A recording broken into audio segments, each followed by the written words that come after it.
Season is here. We share our high-level thoughts on the Bucks season predictions coming up after this on today's Locked On Bucks.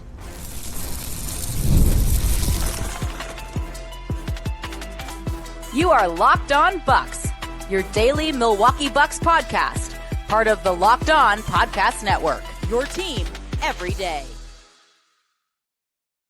Welcome into Locked On Bucks. My name is Justin Garcia, joined as always by Camille Davis. We thank you for making this your first listen of the day each and every day. You can, of course, hear me on the Bucks Radio Network once again as we got our first game tonight against the Wizards and the Khris Middleton return. You can find Camille weekly on our Locked On NBA coverage and the Technical Foul podcast as well. And wanted to spend some time on this show going over our thoughts, predictions, all right, I can't keep up the con any longer. Camille, we teased a big show, and there it is. So the man who we took the reins from and have tried to live up to, but I don't know if we have, Kane Pitman rejoins us here. A busy couple of years for you. We were just catching up before, too. You just recently returned from Australia. It was a rough night last night watching your Houston Texans, but a lot that we got to catch up on here, including the Bucks this season.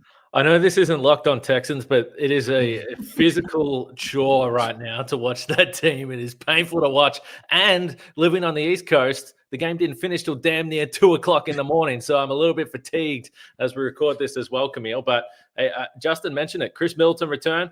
I was always, accused of being a Khris Middleton guy. So I got to come back on this podcast, guys. But it is very nice to see you. And it's always nice to put on Locked On Bucks in the background, familiar voices. It's like riding a bike, podcasting with you guys again. You were also, as all three of us were, accused of being a Brook Lopez heavy defender as well. So I don't know if you have anything to share there, but the team was good, guys. The team was good. Thank you. It was so good. I mean, as we were catching up before too, like the excitement, and Camille and I have talked about this before, that comes with every season opening, but the added excitement this year is, even if the expectations for most Bucks fans are not championship level, what you're gonna see is different, and you still have the best player in the conference. That is the ultimate X factor with this group. Yeah, I want to get the temperature check from you guys as well, because obviously I speak to a lot of people at work, and we all, I know a lot of people in Milwaukee, so we're talking about it, and it's so weird because you mentioned Middleton, you mentioned Lopez, and then you think about Holiday, and then the Lillard thing went for a couple seasons there as well, and so I think the Bucks were always a team that was driven by star power and not really a lot of depth, and that's how everyone viewed the Bucks as contenders. Now, I would agree. I don't think they're necessarily coming to this season as a contender as currently built, but in a weird way, I feel like the Bucks are like a hipster basketball team now, because when I talk to friends that aren't locked into Milwaukee and didn't watch this team in the back end of last year and didn't see a bunch of these young guys, they're like, oh, really? Like, you think it's going to be fun to watch AJ Green and Ryan Rollins, you think is going to play every single night, and you add Cole Anthony to this rotation. So all of a sudden, unless you're locked in and really love the role players and the depth and understand that the Bucks were kind of old and they needed to get younger and they needed to get more athletic, I don't think you're going to be all that enthused about watching this team outside of obviously Giannis still being there. So I think they're kind of an under the radar team, Camille, where, I'm hoping a month or two into the season, everyone's like, actually, this is maybe one of the more enjoyable Bucks teams to watch in recent times because of the way they can play. I think your point about how the team was previously constructed and then what this edition of the Bucks is right on spot, because when you look at the NBA, and we've talked about this, of how the league is also changing, where depth is starting to be prioritized, where you actually want to go deeper. And for years, we talked about the Bucks and like, we only need to be 7-8 deep. Like, as long as we got that, we're going to be fine. And when you're led by a Giannis and a Khris and Drew during that championship year there, you're like, I feel good about that top three. And the rest of the depth is what it is. Like, as long as we can find 5 other guys that can play with these 3, we should be in good shape. And as we've seen over the last season here with like how the Pacers have been getting wins, how the Thunder have been constructed, and how many more teams are now really leaning into, well, maybe we should just trust our depth a little bit more. Maybe we should try to put guys out on the court that don't really seem to have a weakness where you can't really attack them. The names might not be as flashy as you mentioned, but the actual things that they do on the court fit really well. And when you're trying to find someone to pick on the Bucks, we know AJ Green's going to be that guy by default, it feels like, but he tends to do a bit better than people who aren't familiar with AJ Green would expect. So I'm excited for this. And even when Doc came on, we were like, hey, this works for Doc Rivers because he's coaching a team here with two superstars on it, with Dame and Giannis, and he can kind of fit in that mold, communicate. And now you're on a team where it's the one singular superstar and a bunch of guys who understand what their roles are going to be and need to now start in those roles going forward. So I've been saying all offseason, I'm really excited to see the Bucks kind of step into a more modern style of basketball here. And although expectations outside of the city and just generally aren't as high in Milwaukee, I feel like the excitement levels are super high for this team because it's going to be a little bit different than what we've seen in years past. Yeah, I mean, the unfortunate thing for the Bucks was, like, as they were getting into one business, that was going out of business in the league, where they become this super team, and it's like, well, we don't do this anymore, and the CBA means this. So then you have to kind of reverse course and build this team this way. I know we've talked about the notion of a gap year. I mean, I think they're kind of threading the needle in a sense, in that, as we all said, the expectations are not championship or bust. It doesn't mean you're expecting a bad season, but you know, I heard our friend Eric talking about this recently with somebody else too, in that, you know, just because this is what the team is right now at the start of the season, like the notion that this is the group, if we learned anything from John Horst, I don't necessarily believe that. And as we've talked all throughout the offseason too, Camille, about what becomes available for this group, not even at the trade deadline, but into the summer. Like, I think this is we just need to see the thesis statement of this group that, you know, the 8-game sample size, we believe in this data. We need to see it over the course of the year. It works. Cool. Now we got 3 first-round picks, a pretty big expiring contract, and some other things we could cobble together in the summer to entice Giannis to say, look, there is a much brighter future here. Yeah. I mean, that feels like the selling point, right? I mean, right. Everyone's discussed Giannis, and you know, there's a lot of frustration and also just fierce loyalty from Bucks fans, which I think should be there. But I think if we've watched the way that it's progressed year on year on year, there's only so far you can kick the can down the road by trying to improve the team. So it does feel like they're in a position now where, you know, the last couple of years have been a little steady. You probably didn't get the best of the Giannis Dame situation that you wanted. But I must admit, coming into, you know, the situation last year where Dame has the Achilles, I didn't really think that there was going to be a way that you can retain all the guys like, you know, Gary Trent and bring back Taurean Prince. And then obviously now AJ Green. I think that's a pretty team-friendly deal. If he, at bare minimum, continues to be one of the best shooters in the NBA, then that's a legit NBA skill. That's what you're looking for. And then the Myles Turner situation. So, you know, again, they don't look like the most powerful offensive team, but if you have Giannis and Myles Turner, you know, playing defense, I think last year they were 12th in defensive rating. You got to get into the top 10 and see where you're at the trade deadline. So, yeah, they're certainly limited, and they've been more limited the way that's gone on. You mentioned the fact that Horst has always traded. You would have loved to do more, you know, in the draft in the last 6 or 7 years, and maybe then you put yourself in a better situation. But I don't know what else they could have done in the offseason. And now you got to hope that the youth wins you a bunch of games. I don't think there's too many teams you should be intimidated by in the East. Like, who are you scared of? The Cavs and the Knicks. And outside of that, there's some really talented young teams. But I'm still willing to back Giannis. I think the over and under we discussed on one of our shows last week was like 41 wins or something like that. 42.5, somewhere around that range. I just can't bring myself to believe that a Giannis-led team. Giannis would have to miss a significant portion. If Giannis is playing, I can't bring myself to believe you're going to have a below 500 team. Like that just does not make sense to me. Yeah, agreed. And I think that the formula of Giannis plus shooters, it's tried and proven. And this is a group this year that, as we saw last year, efficiency-wise, number 1 in the league when it comes to knocking down those shots. Now it's just like, can we increase the volume of those threes around Giannis? And I think that's the path forward for that offense. In addition, if they can find a way for that defense of theirs to cause a few more turnovers, get out and run, since they do want to play with some pace, that can also help offensively. But I do think, outside looking in, sometimes people might overcomplicate the situation. Like, if the math is Giannis plus shooters, the results tend to be good coming out of that. So that's one of the things for me. And I do want to talk a little bit more too about the Myles Turner addition to the team, because as Justin mentioned, Kane, you were also part of the Brook Lopez fan club, championing what he does on the court. Even if some of the stats didn't back it up and the raw box, the box score, looking at the rebounds alone, but knowing what he brings to the team. So the Myles Turner addition to the squad and what you are looking to see from him, I'm really curious on your thoughts from that, but maybe that comes after the break here. Yeah, well, that addition, and then just the offense versus defense as a whole. We'll get into that conversation coming up next. This episode is brought to you by Prize Picks. Every day we make decisions, but on Prize Picks, being right can actually get you paid. Don't miss the excitement of this football season with Prize Picks, where it's good to be right. Playing Prize Picks is a fun, simple way to add more excitement to your football. All you do is pick more or less on player projections, like Jordan Love's passing yards, Josh Jacobs rushing for a touchdown, and you're in the game. It's quick. You can make your lineup in under a minute, and they added stacks. So if you want to ride with a player, you can select their pass yards, rush yards, and touchdowns all in one lineup.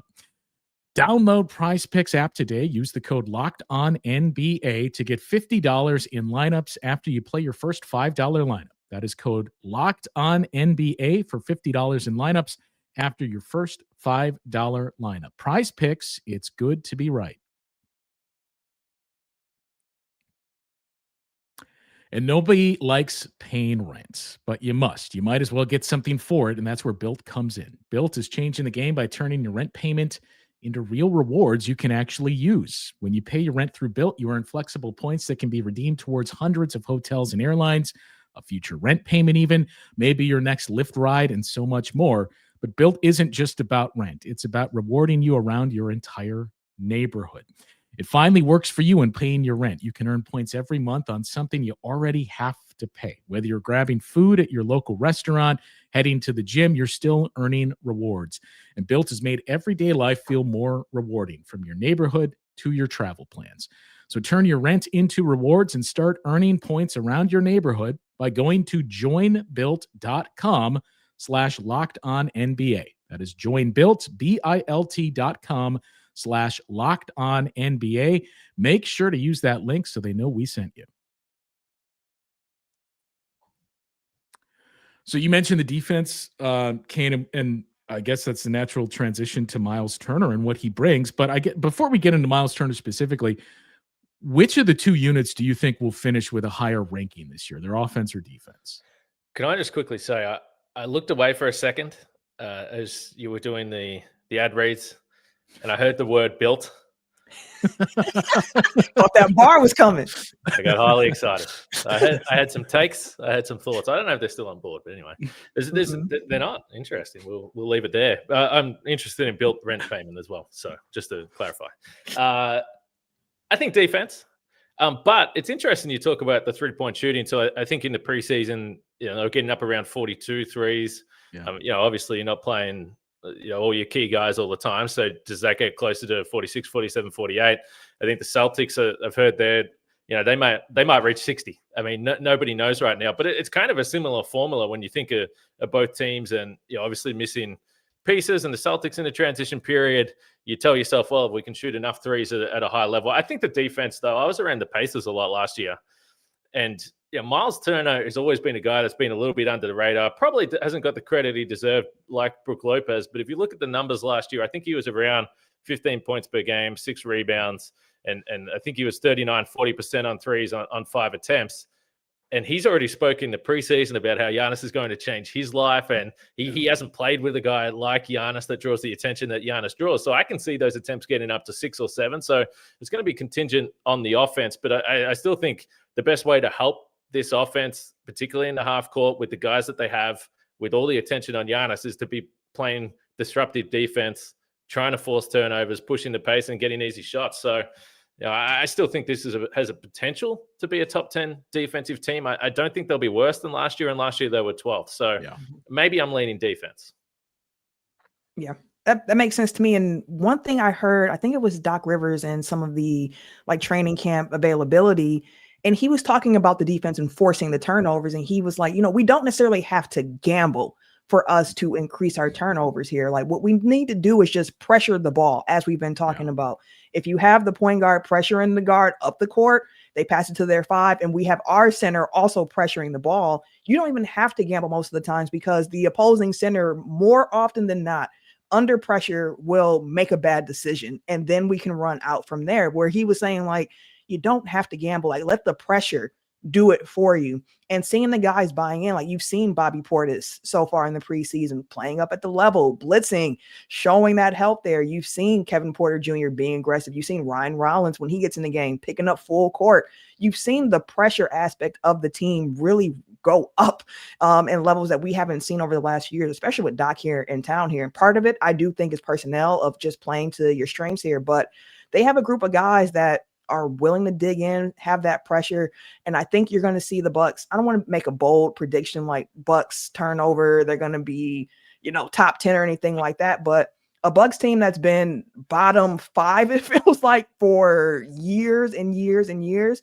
I'm just going to say, I think there's going to be a Bucks defense that's probably middle of the pack when it comes to forcing turnovers, which might not sound like a lot, but given where they're coming from, like that would be quite a jump for them to be able to make. Yeah, I mean, and the fouls go hand in hand with that too, because those were the staples of Bud's defense, and some of it carried over. It started to go up without Bud, but they didn't force turnovers. They didn't foul you. We've seen teams that force a lot of turnovers that just don't have good defenses. I do think it's going to play into the Bucks' favor because you have the best transition player, arguably in the history of the league, on your team. That getting out and running with him should help. But as we've talked about before, rebounding is going to be just as important as turnovers and keeping the advantages they had there. And look, I'm not saying Myles Turner is a bad or poor rebounder, but that's all we heard from some salty Pacers fans of, well, good luck with a guy that does, X amount of rebounds per game. And meanwhile, we're like, well, we got that from Brook Lopez. But Brook, you could see the numbers in how the Bucks were a better defensive rebounding team with him on the floor. I know, as Frank pointed out, the numbers are pretty similar with Myles Turner. I don't think the impact was quite as good as Brook, but it wasn't as though they were a bad rebounding team. But that's going to be important in my mind, Kane, is that this team, when they do have that size, like they have to be a really good rebounding team and limit possessions, like end those possessions for the opposing team and don't give them second chance opportunities. Yeah, I don't really care who's getting the rebound. In fact, if you're asking me who I would prefer to have the rebound, whether it's Giannis or one of the guards or wings or Myles Turner, then give it to the other guys. Myles Turner doesn't need to. I didn't need him averaging 10 rebounds a game. So, the point that you've made and Frank made, Camille, about Brook Lopez is accurate because that's what he always got as well. The difference is that, Brook Lopez obviously completely changed the perception, defensively because of the way they played him. I'd say Myles Turner right now is still more athletic, although, I think Brook coming off the bench had some nice plays defensively in preseason as well. They're still going to miss that guy, but I think it's a pretty similar tale. And then it's going to be around the guys on the perimeter. Can they actually stay in front of guys? Because that was a problem when Dame was here. It was just such a big transition going from Drew Holiday to Dame. I still understand. In 1 year, you went from Drew Holiday and Wesley Matthews to Dame and Malik Beasley. I mean, I still understand why they did it, and I like the idea of it. And this team has struggled offensively for years, even when they won the title.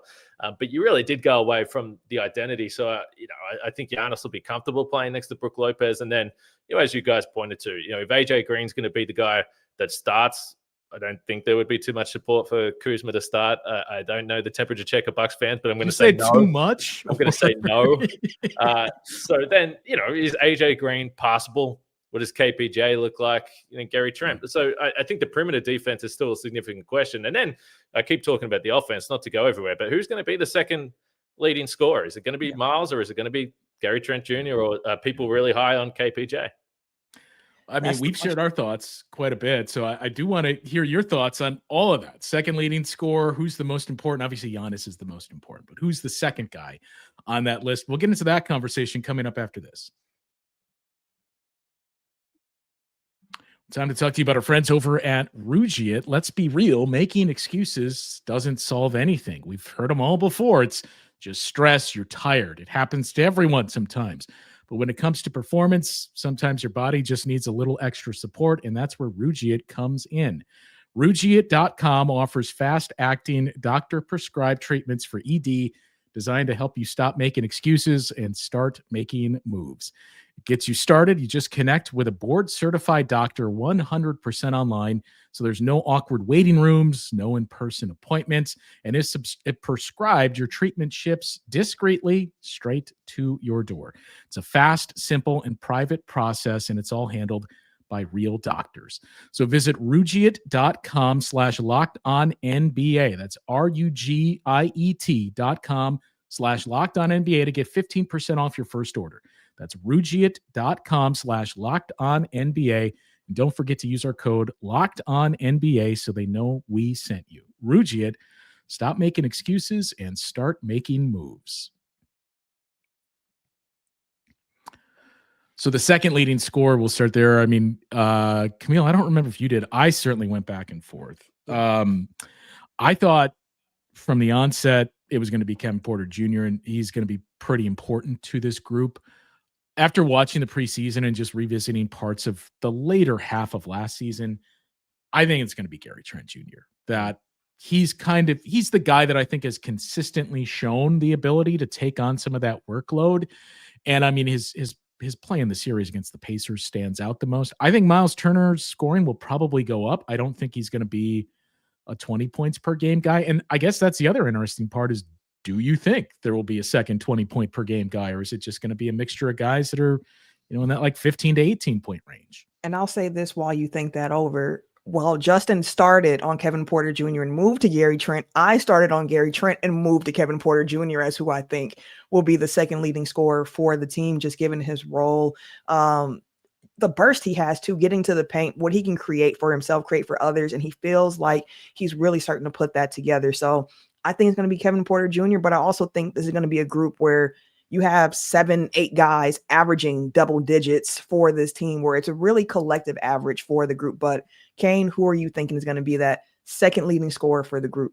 Yeah, interesting last point, actually, because, as you were working through it, Justin, and then I don't know if people would pick AJ Green for that, but he's a guy that you could see average 10 plus points. He's going to get 7 or 8 threes a game if he's playing 25 minutes a night. I don't know if he gets up to that number. So there's maybe another 4 or 5 guys that could be in the mix. This is pretty outrageous, but I was just thinking about it off the top of my head. Come back swinging to Locked On Bucks. Kevin Porter Jr. So, I mentioned off the top, I'm a Khris Middleton guy. Hopefully the Bucks win the opener, but Khris Middleton somehow drops 40. That would be really fun, and the crowd loves him, and they unveil. He's still playing, but unveil the number. Retirement. That would be great. Yeah. I found it interesting. Halftime retirement ceremony. Right. Surprise. Well, I did find it interesting hearing him. It was kind of sad, he was admitting that he was going to be emotional. So I think it's going to be a really cool night. And the line too, that like, my kids finally realize I don't play for the Bucks. I mean, that's devastating. Right. I don't have any kids, but that hurts my heart. But so Middleton, Giannis obviously top of the top, and Middleton is there. And the guy that I don't want to disrespect, obviously Dame was there for a couple of years, but he didn't really play anywhere near, and he was injured along the way. Where does Kevin Porter Jr. rank in terms of actual scoring talent that the Bucks have had over the Giannis era? Because Jabari Parker's probably in there, but he's right up there. And I do think if you're looking at the Bucks, as we pointed to, the win total, if it's 42.5, and, I think that, mostly because of Giannis, I still think they can get to that 46-50 range just because I think the East kind of sucks. Kevin Porter Jr. is the guy that's going to have to go to the next level. So he only played 19 minutes a game last year and still scored 12 points a game. Like the guy can really score. A lot of that was obviously, late in the season when he was putting up some big numbers. So if he becomes a guy that can play closer to 30 minutes a game, he could be in that 18 to 20 range. And I think that's the Bucks' best shot at taking a massive leap, offensively is Kevin Porter Jr. having a consistent, the most consistent season of his career. Mm-hmm. I think he's certainly the second most talented player on the team, and we've seen it. Obviously, the Bucks have seen it up close and personal with that 50-point game. I just want to say, once I started ripping off that take, then I started thinking about some of the players that have been on the Bucks. It wasn't as impressive as I thought. I thought he might have been number 3, then I very quickly realized he might be 6 or 7. So I just want to backtrack from that a little.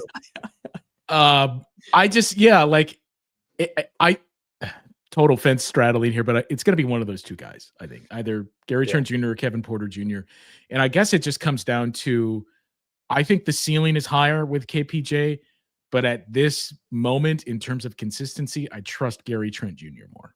Yeah. And it's one of those things that we're trying to pick who we think is going to be the second leading scorer come end of the year, because it's fun to try to think of, because it's a different situation for the Bucks to be in.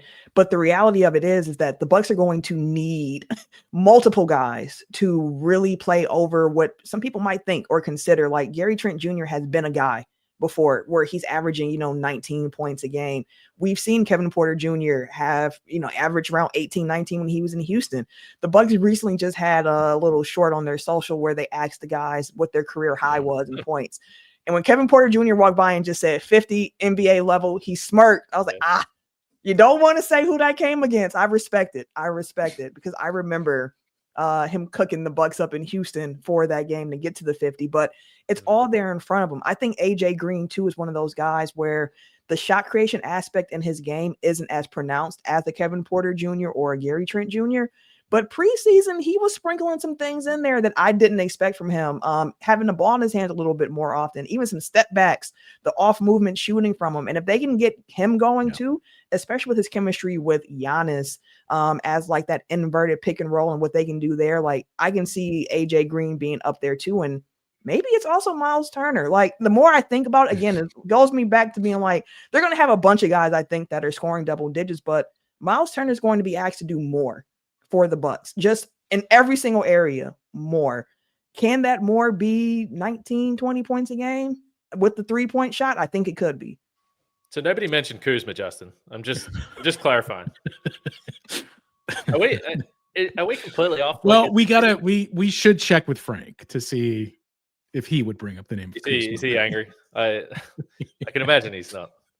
The thing that hurts, not to get back to Middleton, but the thing that hurts, it's just the trade hurts, and then not to get back to the draft stuff again, but then, what's the point of drafting AJ Johnson? I watched him in Australia, I knew that he wasn't close. And I think that, like, if you look at big picture, and I'm sure you've discussed it a billion times, but who do you think are the best 3 draft picks the Bucks have had, post Jabari? So, Jabari, because it was a bit unlucky, I'd still go back in time. I'd probably still love that pick. 2 are easy. 2, because you got Brogdon, and you got Dante. Like that's the 2 easy ones. And that third guy is kind of like you got to think about that one. Well, that's a trick question by me, but Chris Livingston by default. As we said, he technically got that second contract. Yeah, that's my bad. AJ Green was not drafted, so yep, unfortunately. But, what do those 3 guys have in common? Brogdon, long college career, DiVincenzo, long college career. And, AJ Green, 3 years in college and comes in and ends up, with an elite NBA skills. So, hey, that's the frustration with the Middleton trade. Still, I think there's been a lot of good trades. You can't hit everything, but looking back, the strategy just off. Well, I think this too, and we talked about this a little bit. In a sense, I get the logic of, well, let's just roll the dice and buy this lottery ticket on AJ Johnson. Does it necessarily line up with your timelines? No. So to your point, yes, that's where what are we doing here? I get, like, we got to replenish things and get younger and get more talent here. So in that sense, sure, it makes sense. We should also point out, if it's just in a vacuum, Kyle Kuzma for Khris Middleton, not a good trade. But it got you out of the second apron. And if you go into the offseason with Dame on a torn Achilles in a second apron team, I don't know what this team looks like. And I don't know if your best player is still on the team, if that's the case. Yeah. And I'll say this for Kuz. Here we go. This is what we wanted. What we saw from Kuz in Washington is not the Kyle Kuzma the Bucks need, right? They need super role player Kyle Kuzma, which is why I think moving him to the bench makes a lot of sense. Bringing him in as like your bench 4 next to Bobby Portis as your 5 there. They're going to need Kuz to do like the dirty work. Kuz is going to have to be a big rebounder.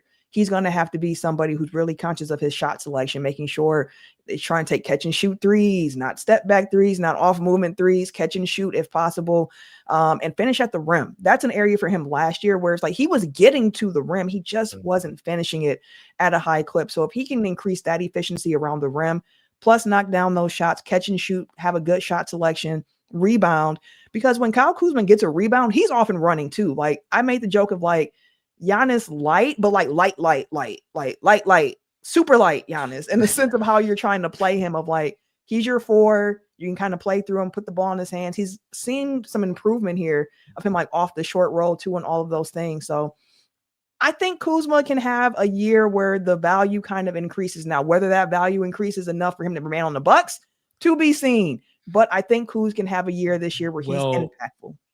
We said we didn't know somebody else's thoughts. I don't know. Like, Frank, is this where you enter and say you're pro Kyle Kuzma? Here's the problem, Frank. Actually, you know what it's like. I'm a little tired and grumpy this morning. You know why, Frank? It was a very late night of pure misery last night watching the Texans. By the way, I caught up with Frank. We had a couple of days in Houston last year. It was great. The Houston Texans are what bring Kane and I together these days.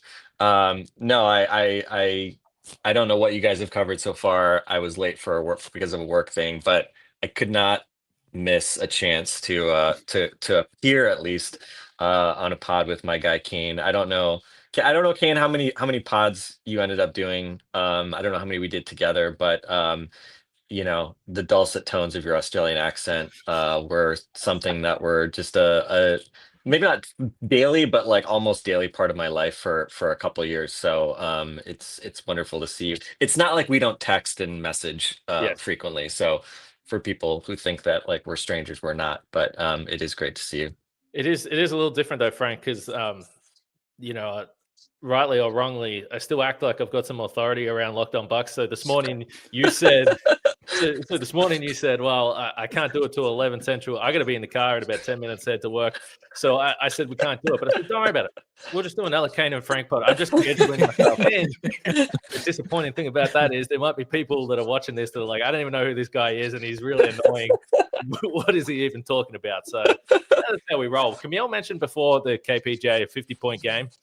And I remember it clearly for the performance, but I also remember it clearly because me and you, I think, podcasted post-game after that. So we did a lot. We did a lot of shows.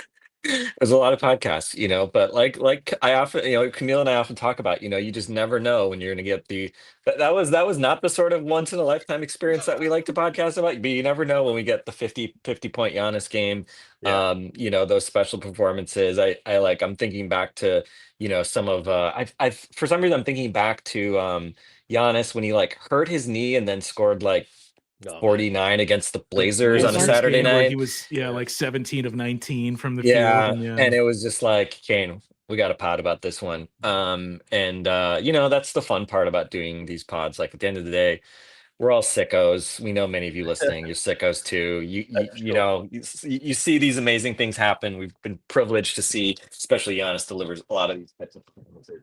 We want to talk about them. You want to hear people talk about them, have them acknowledged. Not always easy with the Bucks to have people celebrating just sort of the everyday stuff that happens. But yeah, we had a lot of those, and we had, of course, our championship night podcast too, which will. I by default, Kane has to be my number one podcast experience ever, talking with you from the parking lot outside Fiserv Forum. So that was an unforgettable night. So we'll always have that. We'll always have our 21 championship together, Kane. Our championship winning podcast. It was number 2, Pat Connaughton's 43 points last year. That was so that was special. That was special. I mean, in the grand scheme of the universe, like it's actually kind of scary how high Pat Connaughton's 43 burger has to rank in terms of like, individual Bucks performances of this century, basically. So shout out to Pat Connaughton, went out in style. And I know I was thinking of you, Kane, because I was looking at this game, the opener coming up here, and the fact that it is Khris Middleton's first game back. I mean, if I didn't have kids, I would get on a plane and get to Milwaukee for that game just so I could give Khris Middleton that standing ovation probably multiple times. Hopefully, in the intro is standing ovation, and then I'm guessing they'll do.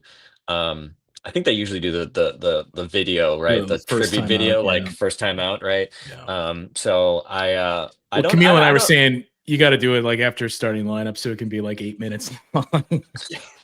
Yeah, And I we don't heard know. Doc too. Doc came in and said he told the Bucks media team, like, this video has to be good. Like, it has to be top tier. So I'm Yeah. looking forward to seeing what I hope that it makes everyone in the arena cry. Like, I needed to hit that deep. I needed to end with Khris, we effing did it. And I needed to then zoom in on Khris Middleton's face so we can see we can't tell if it's sweat or tears because we know how Khris Middleton can get. But I want to see the emotion. I want to feel it. Like, he deserves that.